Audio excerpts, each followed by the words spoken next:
Assalamualaikum warahmatullahi wabarakatuh.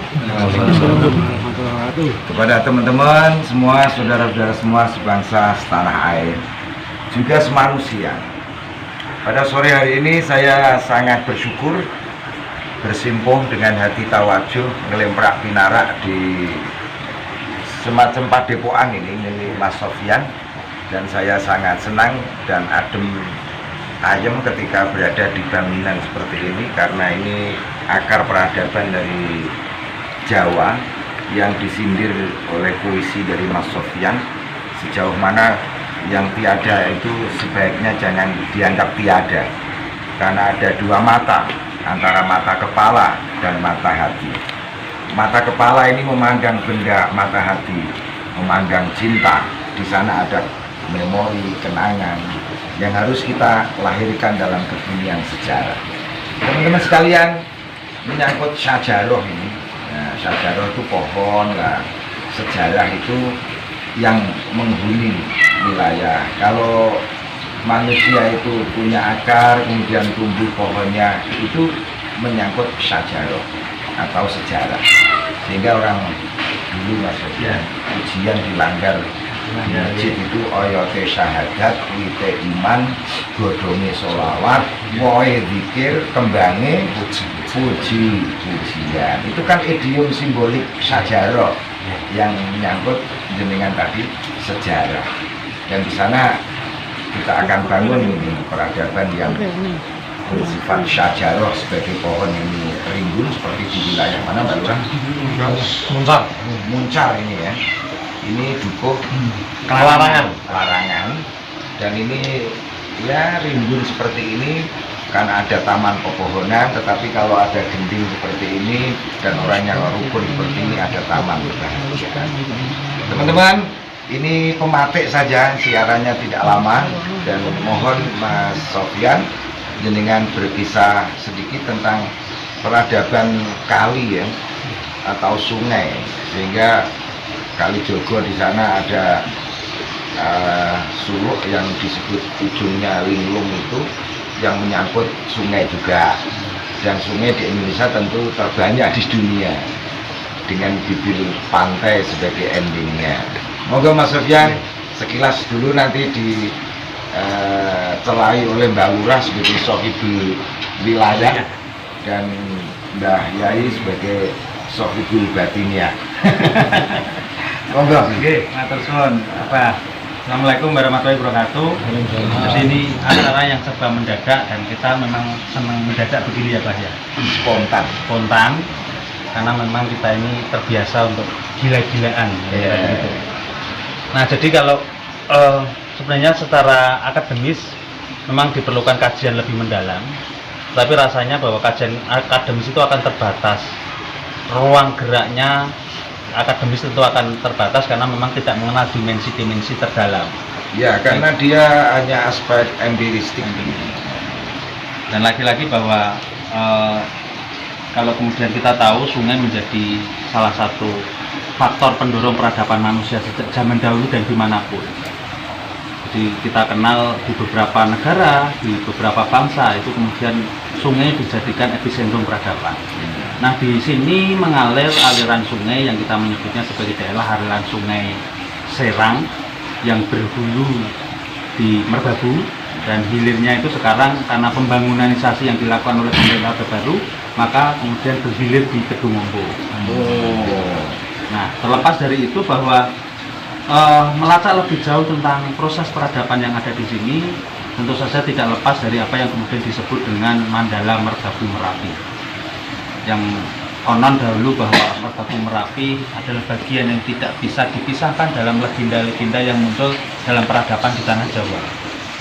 Nah, kita kemudian akan spesifik ke ruang waktu yang tidak jauh-jauh amat kira-kira. Jadi sebenarnya Kali Serang ini bertumbuh dari penamaan dalam salah satu episode kisah peperangan Jawa yang kemudian terjadi pada tahun 1825 sampai 1830. Yang konon dalam peperangan itu mengisahkan banyak-banyak kisah heroik, yang tokoh sentralnya Pangeran Diponegoro, yang kemudian diyakini beliau ini menghimpun jaringan genuin ulama santri yang menyebar secara organik di wilayah-wilayah pedesaan di Pulau Jawa. Nah, kemudian aliran sungai ini menjadi bagian yang tidak terpisahkan dalam ritme perjuangan dalam Perang Jawa itu. Nah, Kali Serang ini kemudian sebenarnya tertumpu pada sosok yang namanya Nyi Ageng Serang. Yang diyakini Nyi Ageng Serang adalah salah satu panglima perang Pangeran Diponegoro yang bergender perempuan. Yang pada akhirnya memang beliau juga dinobatkan sebagai pahlawan nasional oleh negara kita, tetapi terlepas dari penobatan itu banyak kisah-kisah beliau yang menginspirasi. Artinya kalau kemudian orang modern sekarang masih pada gila dengan emansipasi dan gender, rasanya kita jauh lebih mengenal itu lebih lama daripada isu-isu kekinian. Tokoh-tokoh kita. Ya, tokoh-tokoh kita sudah sedemikian heroik.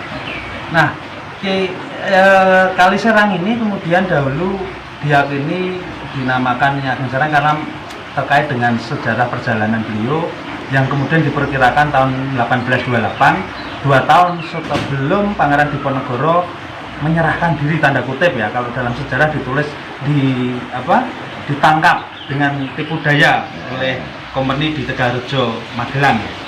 Tapi bahwa 2 tahun sebelum insiden itu maka kemudian Pangeran Diponegoro memiliki gagasan yang sangat visioner dengan menjangkau ruang waktu yang kemudian memang tidak bisa dipelajari secara ilmiah oleh orang-orang kini, bahwa beliau ini memang ahli strategi.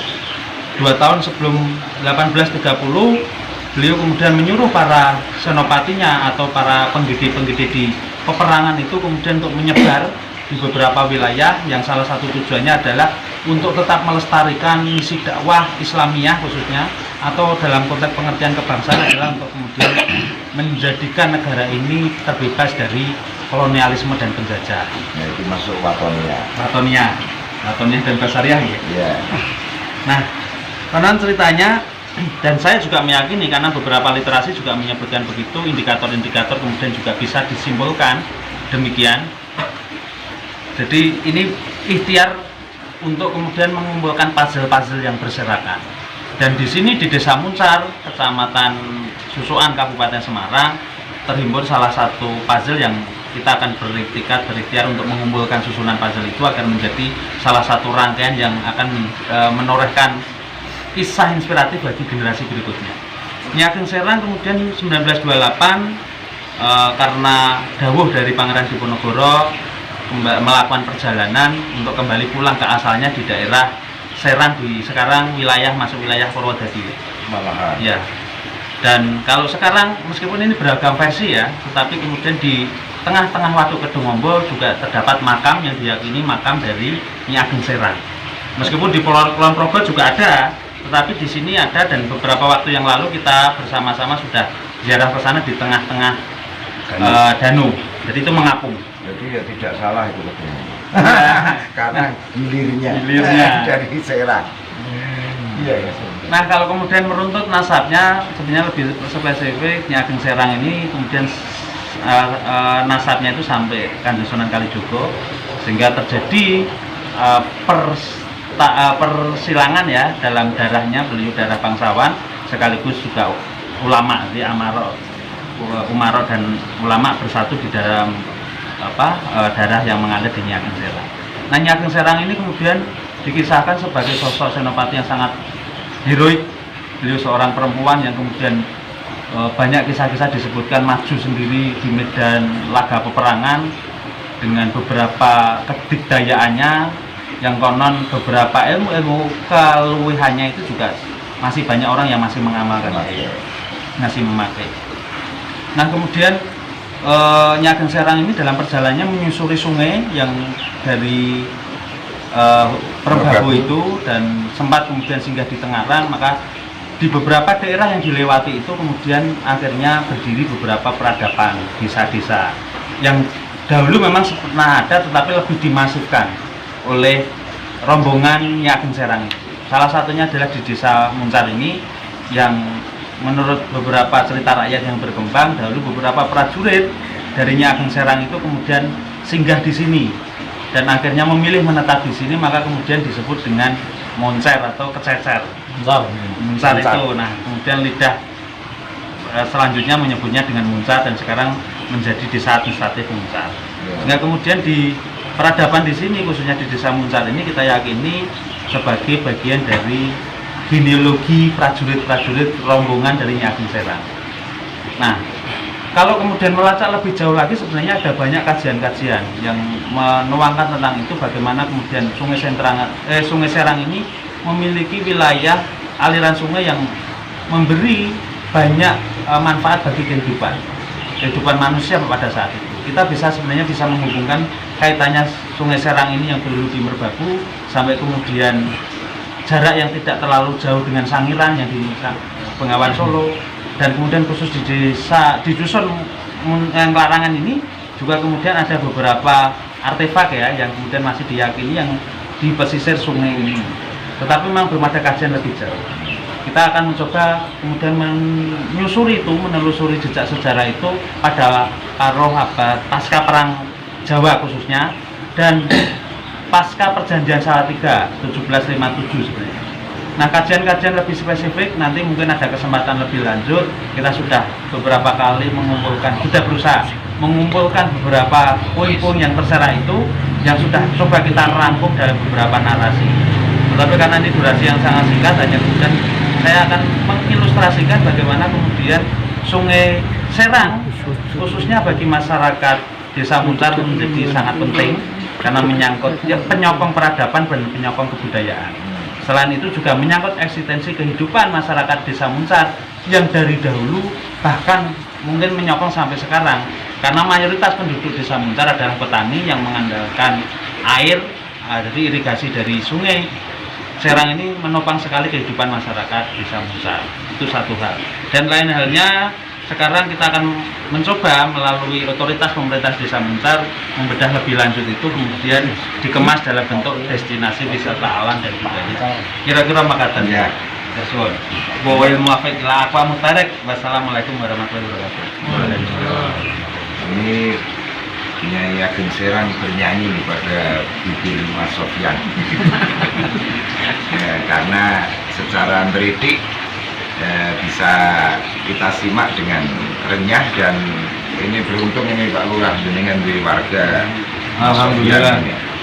Nanti bisa seperti Kiai Agus Sunoto dalam kaitan yang komprehensif disusun peranan Sungai Serang dalam membangun peradaban di wilayah yang disebut sangat santri dan korelatif dengan para pemimpin kebangsaan. Dan disitulah yang sekarang harus kita jaga ini, sehingga negara ini tidak boleh lengah dalam kaitan antara Islam berkembang dengan bagus dan tidak melahirkan konflik sosial karena memahami konsep-konsep kebangsaan. Agak ke depan ini yang penting agak maju aja supaya lebih jelas Pak Lurah. Ini jenengan harus urun rembuk ini. Karena yang mengku wilayah, dan saya sangat senang di sini ada destinasi dan kita nanti akan wawancara khusus, dan sejauh mana nih yang jenengan utarakan, jenengan mungkin juga bisa menambahi apa yang disampaikan oleh Mas Sofyan ini. Siap, terima kasih Pak. Iya. Jadi sesuai amanat dawuh dari Pak Presiden, Pak Gubernur, Pak Bupati, bahwa kita pemerintah desa harus berinovasi dengan dana desa. Suatu saat dana desa dihentikan, desa sudah mandiri. Seperti itu ya, kita mencoba observasi dan keresuhan kami tentang bahwa Indonesia ini kaya dengan akan budaya, tetapi sudah mulai kakikis kageris budaya monco, sehingga upaya kami tentunya dengan bimbingan Mas Sofyan itu untuk berusaha ndudah nguri-uri ngerembakaake kebudayaan ini. Dan itu memang kita sudah berkomitmen dan sudah kita resmikan di tanggal 10 kemarin Januari ini. Kita menjadi desa wisata budaya dan industri kreatif. Saya tadi sempat lihat gapuro yang dikasih. Dan sejauh ini sudah kita petakan, Pak. Jadi di sini ada 6 dusun. Kenapa kok budaya? Karena tadi sudah disampaikan banyak oleh Mas Sofyan bahwa di sini memang kaya akan budaya. Di sini ada 6 dusun dan masing-masing dusun ada kesenian. Ini beliau ini ketua Rodat Abadi.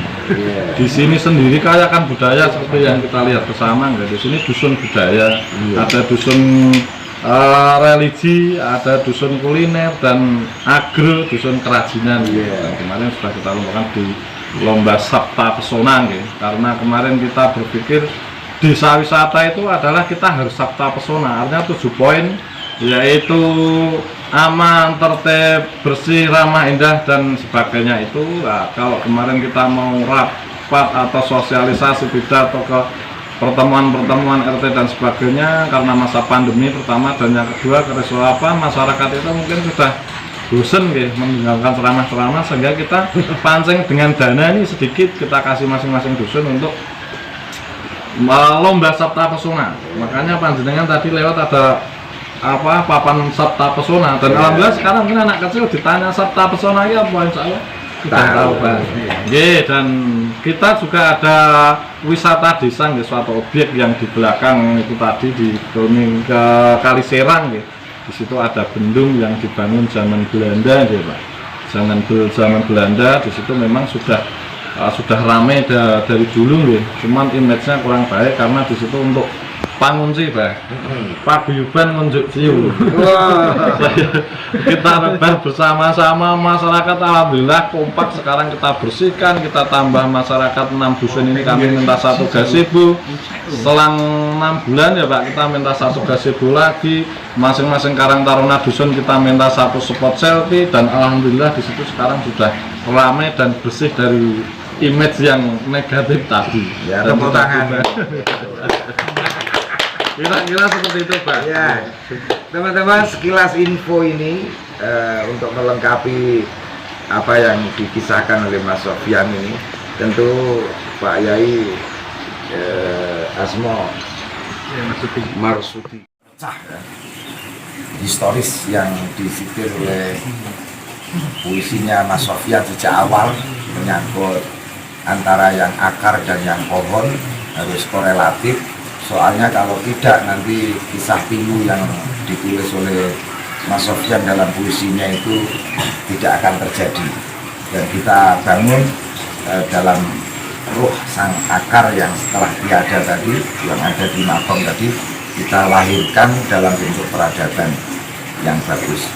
Teman-teman sekalian, ini nanti Pak Lurah tidak hanya soal ini, tetapi nanti kita bisa menunjuk ke lokasi destinasi, kemudian para pengrajin, juga masyarakat sendiri dalam kaitan tanggapan terhadap destinasi ini.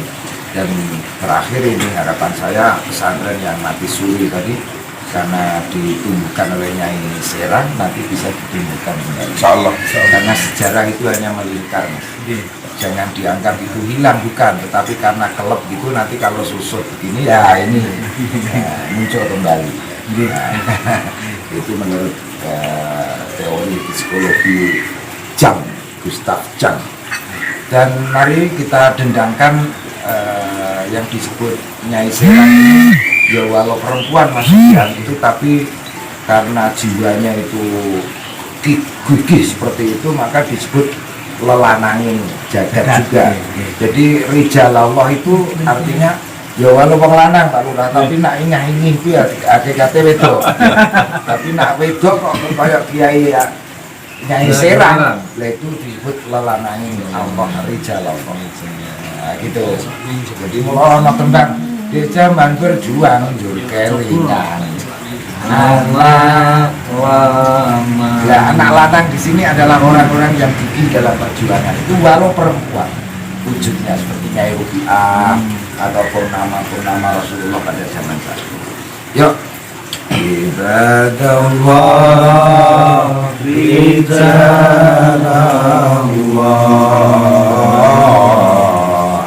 arizuna ali ajillah wa kunu aunana alillah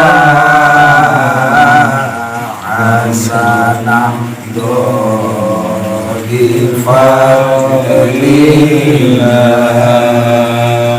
Ini nanti diterangkan capek bingung. Anak lanang itu rijalallah.